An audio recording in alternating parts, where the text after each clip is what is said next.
Right, so let's go over the EOC, questions 26, 27, 29, and 30. So it's given us to this expression. This is a binomial. It's got some common terms in each factors of each term here. So let's take out those factors and see what we have left. First, let's start with the constants, right? And it says here it's pretty consistent that I'm going to have to take out a 7, right? And if you saw that the least common denominator of these is indeed 7, right? So if I take out a 7, what I have left for my constants inside parentheses, 7 divided by 2 is 6. Sorry, excuse me, 42 divided by 7 is 6, and 35 divided by 7 is 5. All right, so I've dealt with my constants. This is a minus. This is a minus 5. All right, so can I eliminate anything? 6, 6, 6, 6, 5, 5, 5, 5. I can't eliminate anything yet. So let's factor out the r. Which one of these r's has a more? That is the r squared, so I'm going to factor out an r squared. That leaves an r in here, and there's no r squared left inside of that one. Okay, so which one of these has an r? This one is really the only one that has just an r. So it's probably C. Okay, but let's continue through this and verify that. Right, s, my largest exponent, my smallest exponent of s is squared, so I'm going to take out the s squared, leaving no s in there, but one s in there. So that's 6r minus 5s, and that is indeed verified to be my answer. Okay, here's a graph of a line shown, and it's asking me which one of these equations represent the line. All right, so at first off, I can tell that it does this, right? So this is my slope, must be positive. I must have a positive slope for this. So I'm going to go and see if any of my x values have a negative number and eliminate them. None of these are negative. So I can't eliminate anything based upon a slope evaluation. Now let me look at my y-intercept. My y-intercept is somewhere between positive 4 and 5. It's not negative. So anywhere my b value in y equals mx plus b, anything that is negative I can eliminate because this is a positive. So I can eliminate that one and I can eliminate this one. All right, so now I have two different equations here, right? And 13 thirds and 13 thirds is the y-intercept, and this must be at 13 thirds. But what slope do I pick? Is it 3 over 5 or is it 5 over 3? Well, remember that slope is my change in y over my change in x. So I'm going to start at some point on here like this one, right? And if it was 3/5, it would go up 1, 2, 3, and over 5. 1, 2, 3, 4, 5. It would put me a line right there. It's not 3/5. Can't be 3/5. But if I check 5 thirds, it goes up 5. 1, 2, 3, 4, 5, and then over 3. 1, 2, 3. I'm indeed on that line. So this is up 5 and over 3. That's one way to do it there. Okay. Another way to do it is to set 0 equal for y to find out what the y-intercept is. So I put it in this as 0.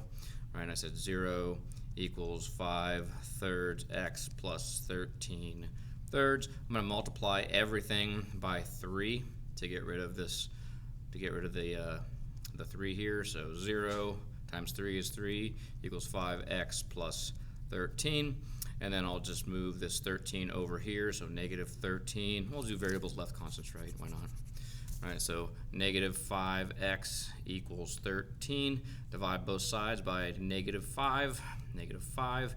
That's going to make x equal negative 13. Well, if this was 2, if this was a 12 or a 10, I can just do it in the calculator, right? So 13 divided by 5 negative is 2.6, which is between 2 and 3. So that is another thing to show me that that is, right, is my line, right? So that's just how they show figure out what x-intercept is. Set y equals 0 and that verifies that. If it was this one, it wouldn't be anywhere close. It would be, I'd have to multiply everything by 5 times 3, which is 15, to clear out my decimals. So that would make it hard.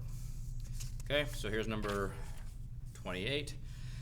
I have a line here, an equation. It says from 1920, that's year 0, 1920 to 2020, that's 100 years later. That's 2020. I know it's 100 years later because 2020 minus 1920. This is the population growth. It's like kind of like this, right? But it tells me this is the equation, right? So this represents the number of millions of people. If it continues on this progression, what is the year in 2040? Well, we have to figure out how many years from my starting point, 1920, is that. So it's going to be 2040 minus 1920, and if you put the calculator, 2040 minus 1920, it is 120 years, right? So this is a x right here, is my time, because this is x and this is y, right? This is x. So I'm going to say y, which is the millions of people, equals 2.33 times 120 years plus 92.05. So 120 times 2.33 is that, right? And I'm going to add 92.05, and that's going to be 371.65 million people. So there's that one. Pretty simple, straightforward. Okay, so here's number 29. This is a system of equations, and now we're trying to model this based upon what I'm given. Okay, $3,410 to invest into 2 different bank accounts. Okay, so this is an important dollar information, and this is going to get split up between 2 different bank accounts. Let's call one bank account A. A is X. We'll say this is B is Y. So this is X. This is Y. Okay. The accounts earn 2 different interests, simple interest. Right. So it's linear equation. So it shouldn't have any squared or anything like that. And he wants to earn an interest. I equals PRT. Right. PRT. It also equals A minus P. Right, and my simple interest equation, A equals P minus PRT, A minus I equals P. So that's just a bunch of different ways to rearrange this equation. I'm not even sure if it matters, right? So let's see what type of equations down here model my thing, right? So X and Y, those are the amount of each account. So X plus Y equals 3410. That makes sense. It makes sense there, and it makes sense there, right? So these, if I distribute this thing at a 2% interest, this is 0.02, this is 0.06, right? The interest that it's going to earn is going to be this times 0.06, that's PRT, times the time, and this is going to be 0.02 times the time and how much I put into that account, right? And I know that has to be at least $190 or $196. So I'm going to take X by 0.06, X by 0.06, which is that one, and Y by 0.02, which is that one. It must be greater than 196, right? So this is 0.2.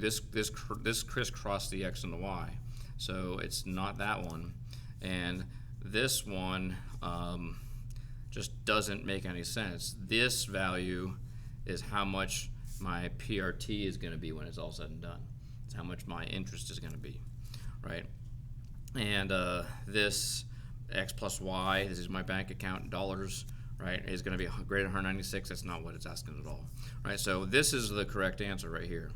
It's saying the account of this plus the account of Y is equal to $3,410. That's how much I had to invest in the 2 different accounts, account X and account Y, which is A and B, right? And then the interest, which is from each account, which is X is times 0.06 and y times 0.02 must be greater than 196. So those are the two reasons why this is the correct answer. Okay, so here we have a table, and it's $2 per hour for a bicycle. All right, so dollars hour, right? My slope is $2 per hour. Okay, so as at one it costs $2. At 2 it costs $4. At 3 it costs $6.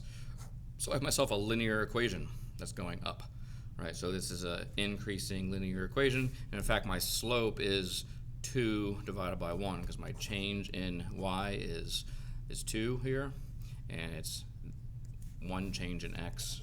So this is indeed a linear equation that is going up because it has a positive slope of 2. Change in y divided by change in x is 2 equals 2 divided by 1. 2 divided by 1. Okay, so there's that one. That one's pretty straightforward. And recognize that if you have a something, your y, this is your y, divided by your x, so your change in y over your change in x, this is $2 per 1 hour, right? This is your unit for your y-axis divided by unit for your x-axis given to you right here. So that it should indicate to you that this is a slope, right? And the only things that have slopes are linear equations. All right, hopefully that helps out and makes sense. We'll move on to the remaining 20 here, 5 at a time in the next ones.